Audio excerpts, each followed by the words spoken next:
मिलाते हैं हमारे कहानी के मुख्य पात्र अंकित से। अंकित एक होनहार शिष्य था। उसके पिताजी का ट्रांसफर एक नए शहर में हुआ। अंकित अपने कक्षा 11th क्लास में कॉमर्स लेना चाहता था, लेकिन माता पिता के दबाव के वजह से उसे मैथ्स लेना पड़ा और उसे नए स्कूल में भी दाखिला कर दिया गया। आज अंकित का स्कूल में पहला दिन था और अंकित क्लास अटेंड करने के बाद ब्रेक में कॉरिडोर पर चल रहा था।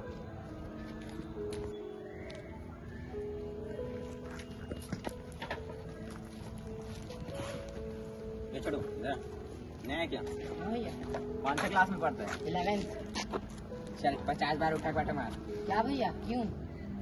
हम लोग जैसा बोल रहे हैं वैसे कर। नहीं, मैं नहीं करूँगा। तो क्या एक बस चल निकल। अंकित रोते रोते घर आया और अपने पापा को बोला,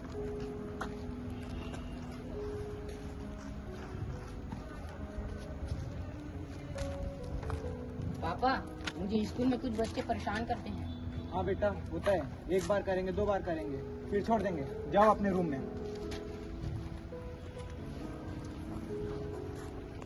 अंकित के पापा अंकित के बातों पर खास ध्यान नहीं देते।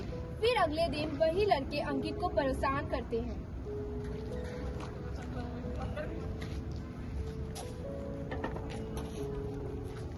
ये छोटू जरा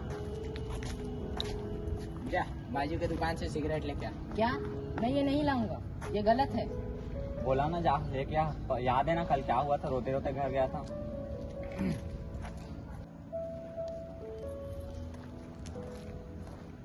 अरे दे क्या रहा है, तू भी पी। नहीं, ये गलत है, ये मैं नहीं करूँगा। यही सभी समस्याओं का हल है।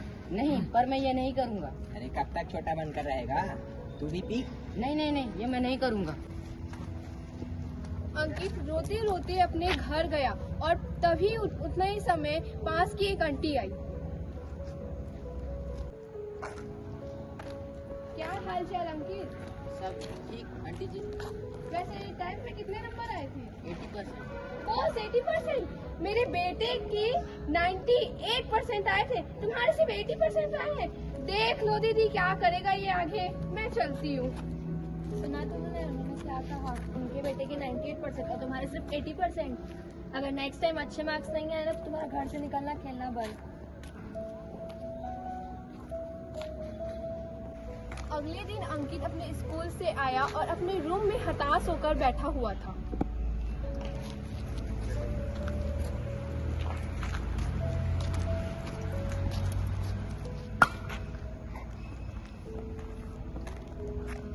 क्या करूं? मुझे कुछ समझ नहीं आ रहा है। पापा मम्मी भी मुझ में हमेशा कमियां ढूंढते हैं और वे 2 लड़के जो हमेशा मुझे कहते हैं कि स्मोकिंग और ड्रिंकिंग करने से सारे परेशानियों का हल हो जाता है।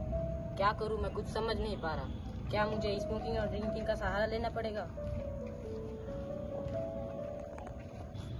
अगले दिन अंकित कॉरिडोर पर चल रहा था, तब उसे एक टीचर ने बुलाया क्योंकि वो उदास भी दिख रहा था।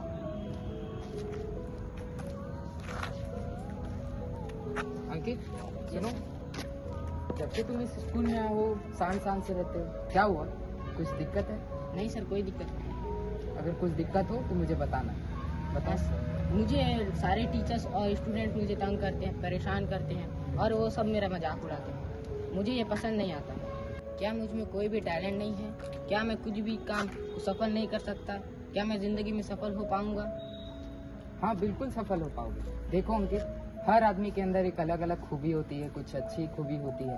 बस जरूरत है उसे पहचानने की और उस पर काम करने की। मुझे पता है तुम बहुत अच्छा फोटोग्राफर हो, फोटोग्राफी करते हो। बस उस पर काम करते रहो। तुम एक ना एक दिन अपने माता पिता अपना जरूर नाम रोशन करोगे। बस सही दिशा पे चलते रहना, अपना काम करते रहना। टीचर की बात सुनकर अंकित पर सकारात्मक प्रभाव पड़ा और वो कठोर मेहनत किया। उसके बाद एक दिन वह बड़ा होकर देश का प्रसिद्ध फोटोग्राफर बना।